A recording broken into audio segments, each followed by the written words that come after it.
The kettle always whistles at 6:17 a.m., not 6:15, not 6:20. That's how precise he is. The steam curls upward like breath on a winter morning, and by the time I shuffle into the kitchen barefoot, he's already poured 2 mugs of coffee mine. With oat milk, his black, bitter as old regrets.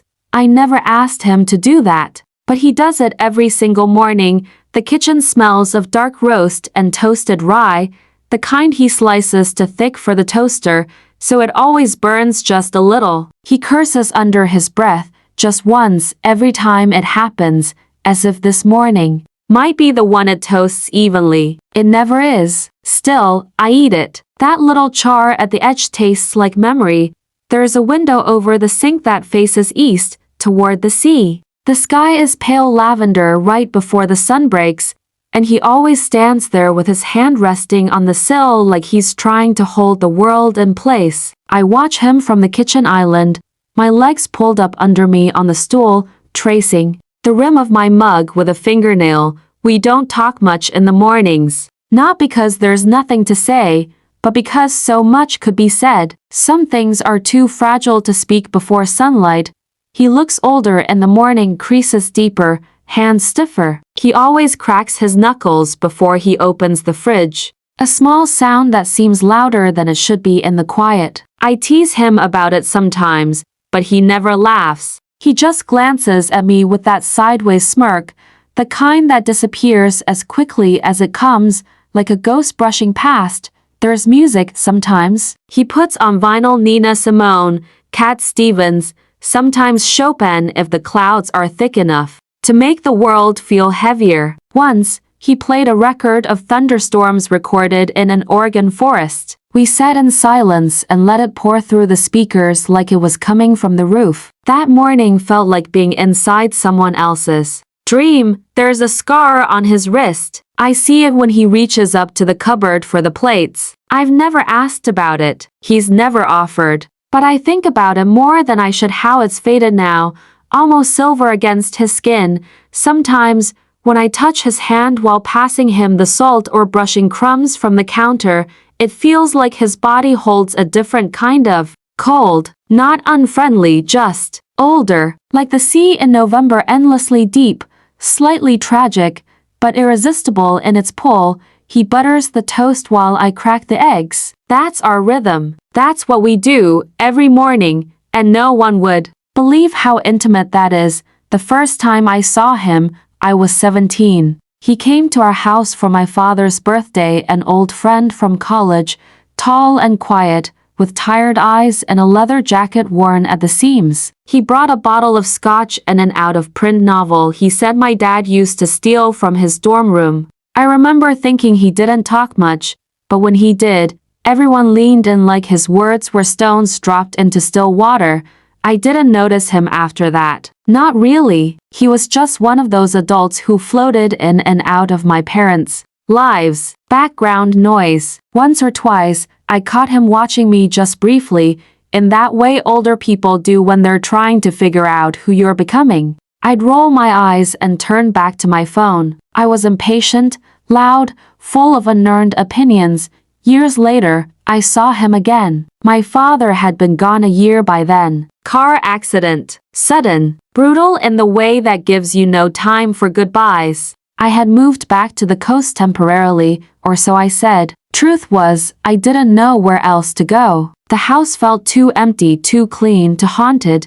He showed up one afternoon with a bag of groceries and an old chess set. Said he'd been meaning to visit. Said he was sorry. Said I probably didn't remember him. But I did. He didn't ask many questions. Just stood in the doorway and offered his quiet presence like it was enough. And somehow it was. He stayed for tea, then dinner, then it became Saturdays, then some Tuesdays. Then mornings, I started noticing things. The way he always read the newspaper front to back, folding each page with military precision. The way he paused before answering, like he measured the weight of each word. The way he smelled faintly of cedar and coffee and something older, like old records or books you're not supposed to touch.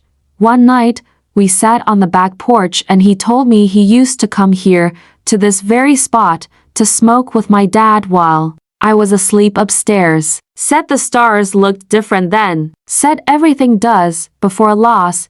He played piano once, just once, after I found the old upright buried beneath a pile of drop cloths. I didn't know he could play. He didn't mention it. Just sat down and let his fingers move like he hadn't forgotten. I didn't breathe until he stopped. There's a photograph in my father's study, 3 young men on a camping trip, arms slung over each other's shoulders. One of them is him. The same eyes, only younger, wilder, less tired. I've stared at that photo so often, trying to piece together a version of him I'll never meet. We never talk about what changed, or when it did. We just carry it in the quiet spaces between words. The morning he didn't come downstairs, the kettle still whistled at 6:17.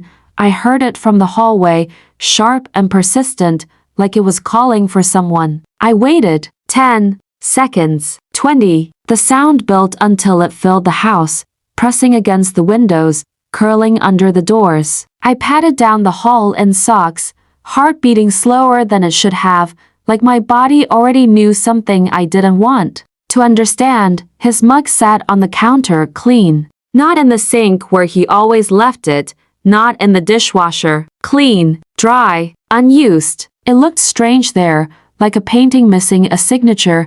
The floor creaked when I stepped into the study. The air was still, but dense, the way it gets after a fire has gone out. His desk was cluttered in its usual way, pens without caps, newspaper clippings folded once, not twice, a framed photo of the Oregon coast turned slightly to the left. A wool sweater hung over the back of the chair like a forgotten thought. The window was open just a crack, and outside, the sea was calm to calm.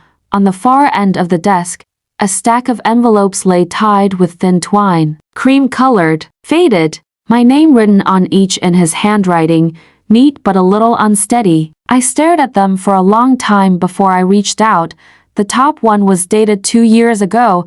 The paper inside crackled when I unfolded it. His voice appeared in ink, not loud, not dramatic, just honest in a way I had never heard from him aloud. He wrote about mornings, about grief, about how sometimes we find the people we weren't looking for, and they change the way we measure time. Each letter was a piece of a map, not a confession, not a love story, something more complex, a record of silence, of touches he never named, of memories folded like linens and stacked in his chest. He never asked for forgiveness. He never explained too much. He just offered his version of the truth, quiet,